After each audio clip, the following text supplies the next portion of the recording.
Did you see the Grammys changed the name of the urban category? Right. So what was it? Urban contemporary category. They've changed it to progressive R&B category.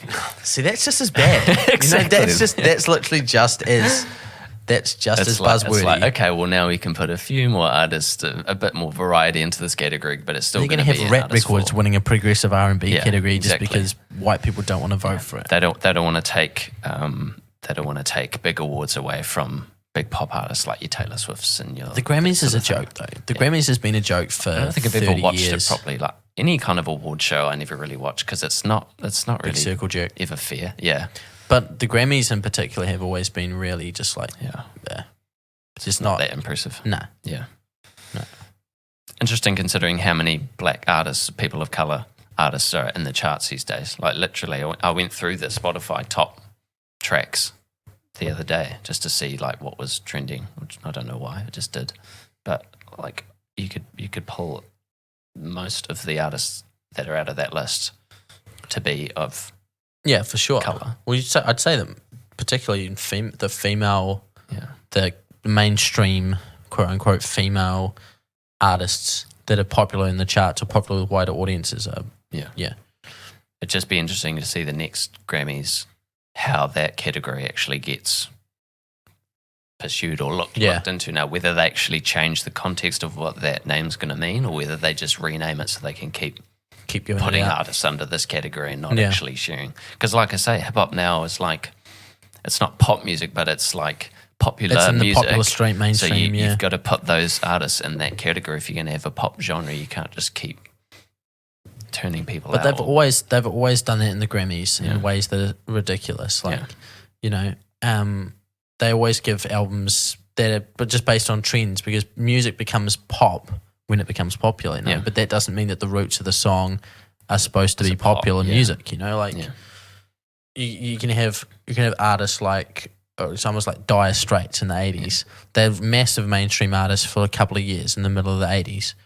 Their music is like R&B, Celtic rock, pub rock, garage rock music, and they win a Grammy for Best Pop Album. Yeah. It's like, well, the roots of this aren't popular music at all. It just happens to be popular because this is its time in the sun sort of thing. The whole concept of pop music is pretty odd in that sense, how you can have anything that becomes popular music, but to make a pop song, it almost feels like you head in a certain direction. But to be categorized, it can just mean that something's popular. So the genre just kind of means what's hot. It's just a manufactured term by a manufactured industry, though, isn't it? But you still think of when you hear pop music, you still there's a certain type of song that comes to mind when you hear pop music.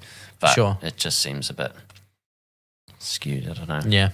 But that music always morphs over time. Like the music that they were making in the 70s, 60s, 70s, and 80s. There was no classic rock radio format at the time. That was the stuff that you'd be hearing on the hits or quote unquote. Yeah.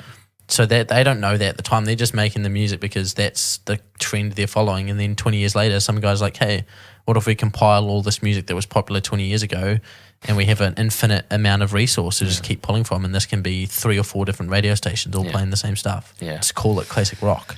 Yeah. That's why I don't like the radio, because it just seemed it's just everyone redundant. wants to be playing the songs that people like, which ends up meaning that all these channels are playing the same songs. Not all of them, of course. You have specific channels that play certain things, but most of the time when you're flicking through stuff, you're going to hear the same song played on a couple of different channels, and it's like, fuck, why even bother at this point if I'm just going to hear the same stuff over and over? But I feel like radios have shifted their format to accept the change that they're not people's first listening option. Like they're built to like work playlists, because they know that the majority of their commercial advertising comes from being played at the speaker at Mitre 10 or in some clothing store you're going into. And they know that that's the only way to keep any commercial prospects for a radio station alive, because how many cars now are built with stereo systems that have AUX or Bluetooth into the system? It's like they're just...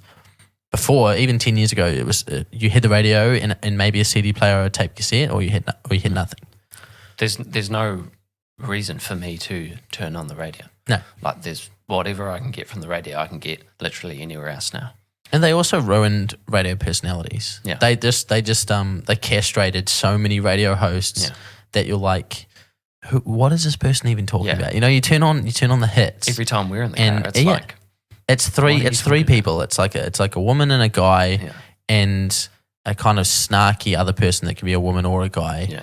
And it's just this banter about their work staff room or like the coffee that the radio station buys for them. And it's like, this is supposed to be relatable. But if I'm in a workplace and this is on, it's like, I don't want to be reminded about mundane bull crap when you're at work. Like, I mean, ironically, we were just listening to the radio before, and that topic that came up, the way he introduced that headline about the new case here, how he sort of left the important part of the information at the end. That's really what all radio and that kind of media is based on now. It's just making you listen, grab you, stringing it out so that you go, oh fuck, like there's something I need to be worried about here, and then they sort of reassure you then, but you've stayed and sort of listened for that moment of time. It's like clickbait, in that sort of form. And that's the only thing that keeps people interested in those things, because you go, oh, what's that? Or shit, should I? And that'll never be recorked either, because now every man and his dog can give you news based on any kind of insight that has no bearing on anything. And people that aren't familiar with that format of clickbait, or reeling in, like older folks say, are just going to click that without knowing, and you're still going to have some sort of audience that's going to be sort of eating away at this media, this sort of information, because they don't know what they're being led into.